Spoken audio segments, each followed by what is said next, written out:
every month we need to be a little bit better, a little bit stronger, a little bit more efficient. We put people in and we gave them a basic level of training, but the basic level of training didn't teach how to connect. People, I don't think, just naturally connect with someone. They actually do have to follow a process. You know you have your strengths, know what your weaknesses are, develop those, and constantly reassess, constantly work back on them. I won't just teach, this is what you say and this is how you handle it. I walk them out into the showroom and say, follow me, I'm going to show you how.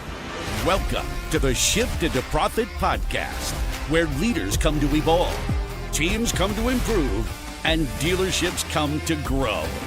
Every episode delivers the insights you need to transform your people and maximize your performance. Let's shift your store into a new level of profit. Hey, what's going on, Podcast Nation? It is Jason Harris here, and thank you for joining me on another episode of Shift into Profit, where I get to talk to, well, anybody and everybody I want to talk to, what it takes to shift our business into a higher profitable level. Today, I got two guests with me. I got Mike and Dale with me from Wise F&I. What's going on, guys? You a bunch of wise guys? Bunch of wise guys. You guys probably get that a lot, don't you? Yeah, you guys get that a lot. We do. We're like, people come up to you and say, do they try to pretend to be like wise guys? We don't get too much of that. You know, it would make sense. I will say we just ordered our fearless leader, a beautiful custom wise guy Red Sox jersey on a bet that he lost. So I'm looking forward to that arriving at the office here in a week or two. So that'll be fun. You're going to post it online. I get to see I the absolutely picture, am. Right? Yep. Yeah, looking forward to it. So, well, guys, thanks for taking the time to come jam with me today. For everybody out there watching and listening, we appreciate you. Thank you for taking the time to join this. We have a great conversation. We're going to talk all things about really processes and things that we need to do to shift our dealerships into a higher profitable state. Guys, I love kicking off these podcasts with a little origin story. A, because I'm fundamentally fascinated. I don't think anybody just wakes up one day and goes, yeah, the car business. That's what I'll go spend my career. Not. All right, Dale, I'll start with you. And then, Michael, I'll get you as well. Sounds good. How in the world did you get started in this crazy little world we call the automotive industry? You know, it was kind of by chance. I was in the construction business and got pretty hard on the body and had to find an alternative way out of it. And I ended up doing an interview at a car dealership in rural Michigan, of all places. Okay. And I started at a car dealership that had no F&I department. They had never experienced F&I. I'd never done F&I. So my first day was their first day. And it started the first day of the struggle, trying to figure out what am I supposed to be doing here. And they didn't know what to expect of me and what to ask, and neither did I. So, sure. It's really an interesting start, and it was a great segue into how do we grow and develop in this business. And we really spent a whole career chasing that, of where do we go for training, where do we go for help, and how do we make more money. So you just got bit by the bug then? I did. Initially didn't bite me. I kind of bit back. You bit back. Exactly. But, you know, the one thing you're going to find consistent in this business is that the car business, you don't get into it, it gets into you. That's a good one, actually. I think I need that bumper sticker. I bet you a lot of you guys out there watching and listening right now probably need that bumper sticker too. No question. So anyways, it got into me eventually. Yeah. It took a little bit of while, but once it was there forever. So yeah, it's an amazing. This industry has given me an opportunity that I just don't think I'd ever receive anywhere else. And this is the one thing I love about this business. It doesn't matter from what walk of life you come into it. You know, if you got the hustle, you got the drive, you can really make something out of it. Mike, for yourself, how in the world did you get started in this business? Well, I went to film school, if you believe that, and I wanted to be the next awesome. Scorsese, I guess, but maybe more Nicholas Pileggi, who wrote a lot of his early movies. And I knew that if I was going to move to California and try to do it, California, kind of an expensive place to live. So started selling cars in 2006 to try to earn some money to do that. And here we are. It's never moved to California, and very happy for it. This has been a great business. And to your point, when I look at what makes this space really, in my opinion, truly special, it's the last meritocracy. Yeah. No one cares where you came from. Nope. Nobody cares. Nobody cares about the pedigree. It's can you deliver, right? And if you can deliver, right, you know, it's a great and lucrative industry. Well, and I'm glad that you bring that up because, I think, for a lot of the leaders out there watching and listening right now, that is your expectation. You want your team to show up and you want them to deliver, but we have to set them up for success. And guys, I don't know about you, but now this last year I realized, because I actually counted, I was in 467 dealerships this last year. And Dale, you may actually have me beat on that. It sounds like it's a good possibility. Been in a lot. Guys, There's some amazing operators out there, and I'm telling you that because they're probably watching the podcast right now, and that's why they watch the podcast. Yeah. The great operators, but the level of talent that exists in our business right now is a little alarming. And I think as leaders, we got to commit to really training and developing out our teams, and the best operators out there do that.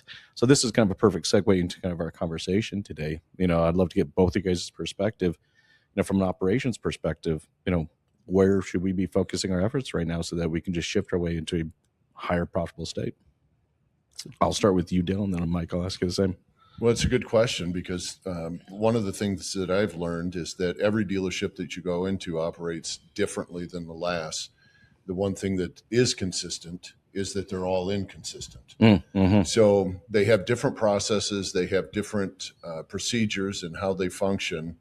And one of the things I think dealers struggle with is that, as the business gets tighter and tighter and revenue shrink further and further, Sure. They have to look and find new ways of generating revenue that they haven't experienced themselves. And when you see the same thing every day, you become a little bit immune to it. Yes. And it's really hard to step out of that box and really take a deep dive into your production and your store and be able to see the minute little changes that you can do that have a significant impact in generating new revenue. So it's kind of like when I come into a store, I'm able to get a fresh perspective from a new lens that they're not necessarily looking at their own store through. I think that's a great suggestion, right? Yeah. I think for a lot of us, I'm thinking back when I was a dealer and I owned my dealership. You're right. I got a little blindsided or got those blinders on, because I'm so entrenched into my operations that I don't necessarily see other perspectives. And I think bringing someone in to get a fresh perspective is a great first step, right? Mike, what about for you? Anything that maybe kind of to echo Dale's point, the challenge that we run into, we get busy being busy, right? Mm-hmm. I mean, you look at the day-to-day for a general sales manager, general manager, you have so many different areas that you're trying to maximize your opportunity on. Training often falls by the wayside. It often looks like, hey, you didn't get a license, right? Copy here on this last deal, right? That's the training that we go through in the morning, right, in our sales meeting here. And maybe on Saturday we do some walk-arounds, we review, maybe we touch our used car inventory and the like. Maybe in F&I, hey, what's a good objection? What's a good word track? Sure. And it kind of stops there in a lot of our stores here. And the challenge that I think that we're running into is you have more and more talent coming in, and the expectations of delivering in this post-COVID world have changed, right? We're not seeing the margins that we were in the past, right? We've got to get back to some of those basics here, or we're going to fail this new generation of kids that didn't have the chance to kind of ride the high level of COVID. And one of the things that I think is really going to drive this forward, and there's just, if you're not doing this already, I think you're going to risk being left behind, is how you're implementing AI in your platforms, how you're implementing AI in the training space, right? Yes. There are a lot of different new solutions here. And, Dale and I have had a chance to see some great AI solutions within the training space. You need a solid platform on that, because if you don't have one, when you look at your competition around you who's using one, they have effectively a in-store coach, in-store trainer that can be on demand, available to every single person that works at your store all the time. Really kind of sharpen the saw there, because that's, I think, the biggest area where we miss is we may have a good training session on a Saturday morning. We may cover things very well, and then no one thinks about it again. There's no repeat. There's no practice. There's no review of, did I get it right? Did I not? Because we're just frankly too busy to do it all. Well, it's consistency, right? I mean, consistency breeds efficiency. Absolutely. And you're 100% right. And I love the fact that you bring up AI, because, I work with a lot of dealers and I work with a lot of AI companies. And, one of the things I realized going into 2026, looking at the partners that I was going to have, is that I kind of put a line in the sand. And I said, look, I'm not going to work with any AI company that is not going to empower the people. I think there's too many companies out there that are trying to find ways to replace them. And I don't know how you guys feel about this, but it just rubs me the wrong way. And I think for a lot of people out there watching, listening, you guys, look, we're a people business.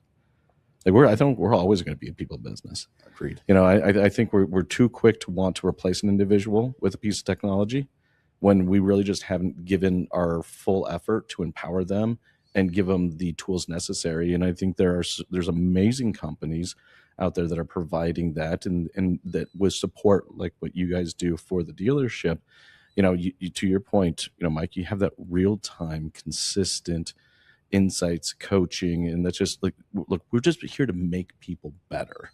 The better our people are, the better our processes are, the better our profitability we have. So I got a question then for you guys, because you guys are on the road a lot too.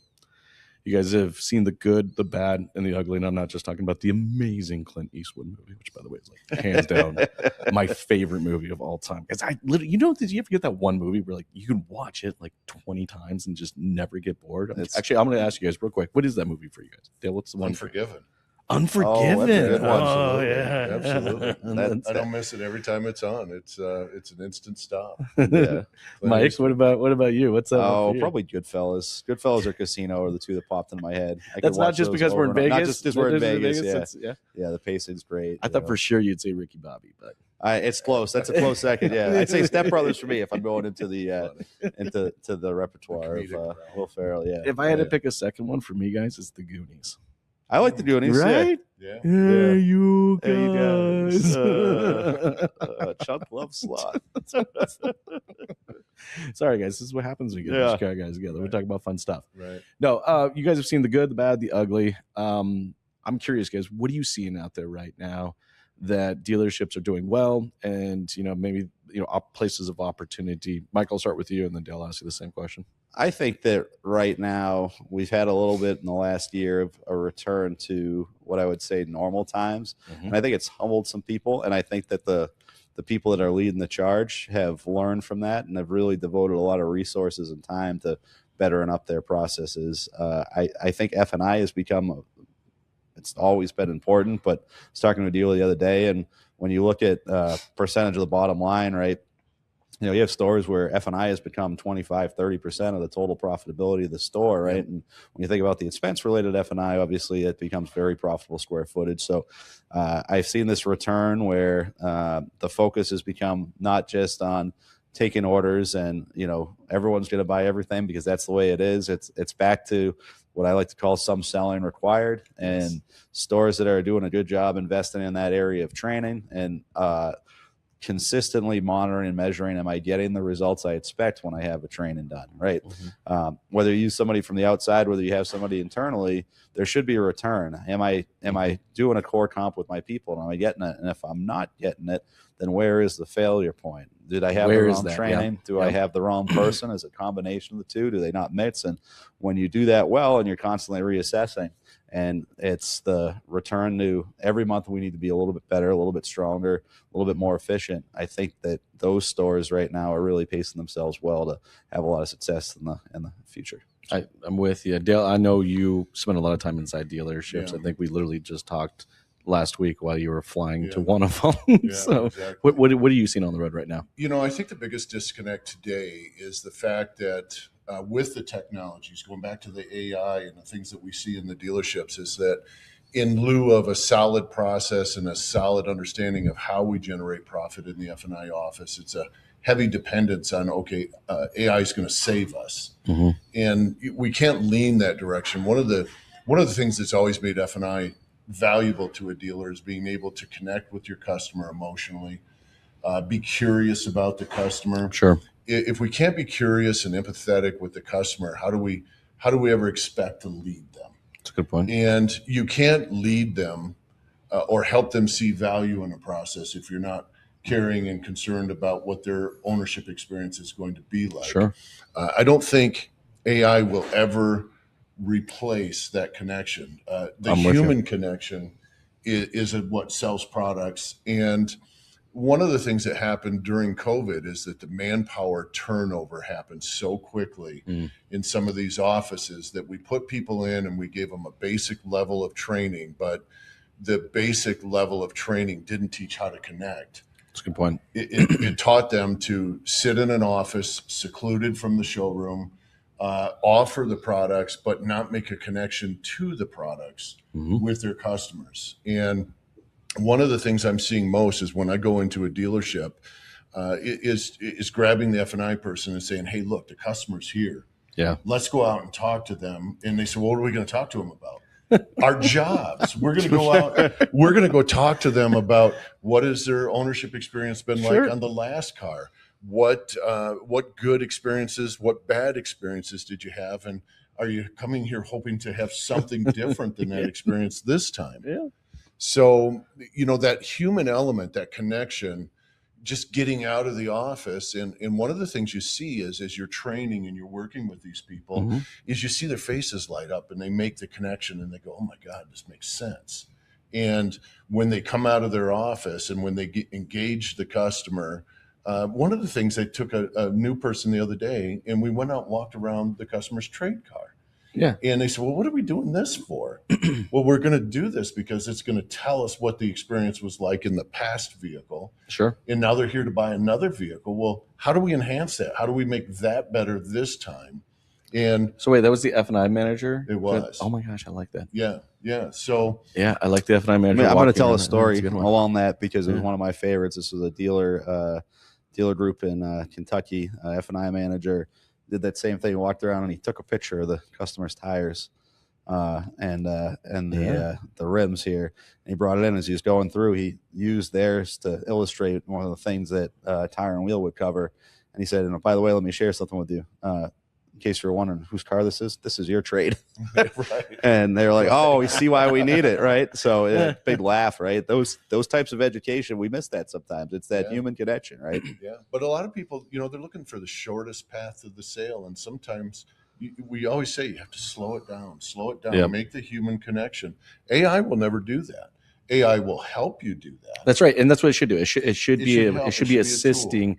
It should be assisting us and making sure that we do a process that ultimately achieves what you're talking about right now, and that's connecting. I think maybe when we started in the industry, there wasn't a whole lot of training on how to connect with the customer. In fact, actually, I remember most of my training, was how to control the customer, not necessarily connect with the customer. And I love the fact that that's fundamentally changed, because I think one of the things that made me successful in the box was the fact that I just naturally connected. But it's a process. Just people, I don't think just naturally connect with someone. They actually do have to follow a process. And I like where we're going with this. One of the things, guys, I want to bring up, and I want to get your thoughts on this, is I call it full belly syndrome. And when I think about all of the dealerships I visited last year, that just kind of seemed to be the general mindset, right? It was there was so much talk about what they have achieved, but now what could they achieve?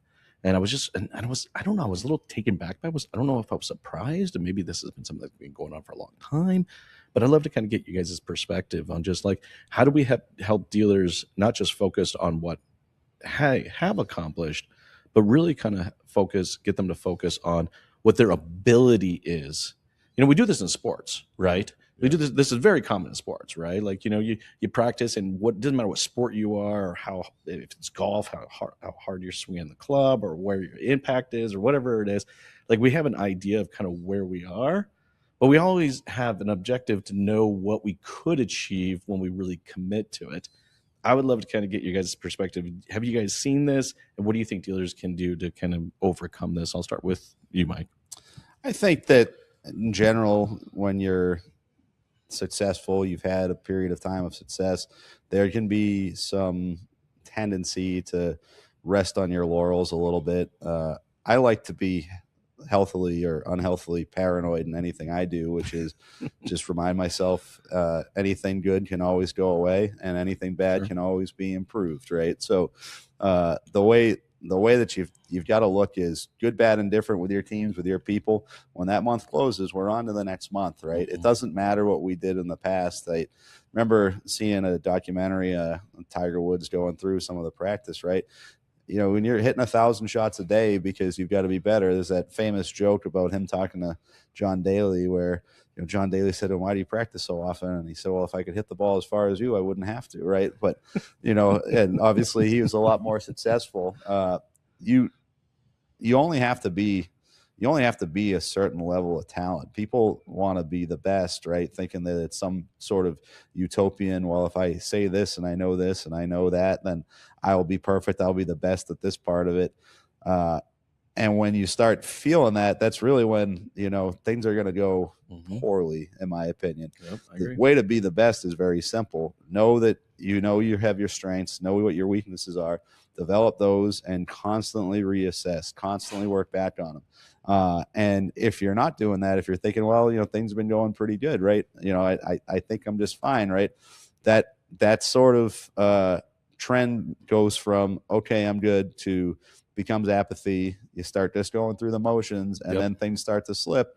And then when you try to change it all at once, it doesn't feel authentic, right? We talked about building connection. You're running yourself into a challenge. So just always, did I do the best I possibly could? And if I didn't, what can I change? And if I'm doing the best I possibly can in this particular area, what don't I know about in this part of the process, so that I can learn and I can be ahead of the curve? I think I'm actually motivated by fear. And, okay. I like that. One of the things that's always driven me is I'm afraid I'm going to lose everything I have all the time. And some people say, how do you live your life that way? Always thinking that way. But the thing that it's always done for me is, at one point in my time, I did lose everything I had and kind of had to start over. And as I started over, it made me realize I don't ever want to go through that again. Sure. And then understanding that there's no level of complacency. Once you get to the level where you're going to produce the most that you possibly can, there has to be a level of self-awareness in there that says, okay, I can keep producing at this level, but if I need to go to this level, I have to be able to look inside me and say, I can't get there on my own. That's true. I have to be able to reach out and examine what other people more successful than me have done, and reach out for coaching, reach out for development to get me to that level. Yes. And have that self-awareness in you at all times, and the curiosity. It goes both ways. We have to be curious about our customer. We have to be curious about ourselves. Well, and you're 100% right. And I love the fact that you brought up coaching, because when I think about it, I was a very committed athlete. Now my son is a very committed athlete in a different sport. And, what's fascinating is that I think just as us as individuals, we don't actually know what our full capabilities are. Like, we don't know, it's like we know what our best day was. We know what our best month was, but we don't know, was that 90% of our capabilities? Was that 70% of our capabilities? And this is where I find, a good coach, like what you guys do, you guys are able to kind of help me identify, like, what is, okay, here's where you're at. But honestly, I've met your team. I understand your market. I've seen your numbers. Like, this is, and that's what a good coach should do. That's what a good coach should do. You should be able to say, and I watch my son right now as he's playing soccer, and he's got this kicking coach. He's right now doing things that he didn't think he could do. Yeah. But that coach had the experience and the knowledge to look at him and say, no, you can do this. We're just going to work towards it. Right. And I think it's incredibly important for everybody out there watching and listening right now that you have that individual in your organization. If you don't, you need to find that individual. Guys, and look, I know we're getting towards the tail end kind of our conversation, but I got one for you. One of the things that I found super successful when I had my dealership is a meeting that I would host on about a biweekly basis with my entire staff and my leaders and my managers. I called it the little things meeting. Okay. It was a meeting that you could not bring any big deal up. All right. It just had to be something little that would impact the business in some way they saw fit. And this could impact employees and staff. It could impact, the customer themselves, right? For you guys, I'm just curious, if I brought you guys into that little things meeting, what little thing would you bring? Mike, I'll start with you. That's a great question. I would say if I was looking at little things, I would probably focus on how often am I smiling with my interactions with everybody every day. That would be mine, because bad moods are contagious. 100%. Good moods are contagious. It's an easy thing to change. You talk about it, and I think it's we've been sitting here. The vibe is good, right? It's fun. We're happy, and you can feel that, and you can feel the inverse, right? So that would be my little thing. I like that. No, that's a good one. That's wildly impactful, right? So go ahead. I think little things can really become big things without realizing it. That is true. And one of the things I think that we've done, Mike and I have had opportunities to do joint coaching sessions for large dealer groups in a big meeting setting, and it's fun. The group gets engaged. We do stump the trainer type thing. And I think everybody that sat in and watched that, they all take away something really cool from that. And I think, man, I'm going to incorporate that into my process. And the little thing that it is how do you incorporate it into what they currently do? Yes. And that little thing becomes such a gigantic thing, because if you don't know how to implement the new things that you've learned, all of a sudden that little thing just morphed into the most catastrophic thing that could happen to you. You're either going to fail to implement the new things, the new challenge, the new adaptation that you have to have to incorporate that. So I think that's the first thing I'm going to do. And one of the things that I do when I'm training in a store is I won't just teach, this is what you say and this is how you handle it. Sure. I walk them out into the showroom and say, follow me. I'm going to show you how to do this. That's a little thing that I think goes a long way. That little thing is that a lot of people come in and train, and you just can't train it when they have a mental block in their head and they think, boy, I do this process every day. How can I implement this little thing into that process? And if they don't know how to do that smoothly, or they think that's going to leave them out on an island by themselves, stumped by their customer, and their paycheck is impacted by their inability to move forward with it, then it just became a really big thing. It did. And that's where the benefit of, look, you're not going to go backwards in pay. Let me show you how to do it. Let me show you the confidence that comes with being able to do it. And then after that, you'll be able to do it. You guys, those are amazing little things. I think everybody out there watching and listening, you need to have a little things meeting at your dealership and find out what little things. And these are great ones. I love, getting out into the showroom. That's a great one. Yeah. Mike, I'm so with you on the smiling thing, by the way. Yeah, dude, it's 100%. It's everything. I mean, I actually, I remember I actually started getting my team to smile when they answer the phone.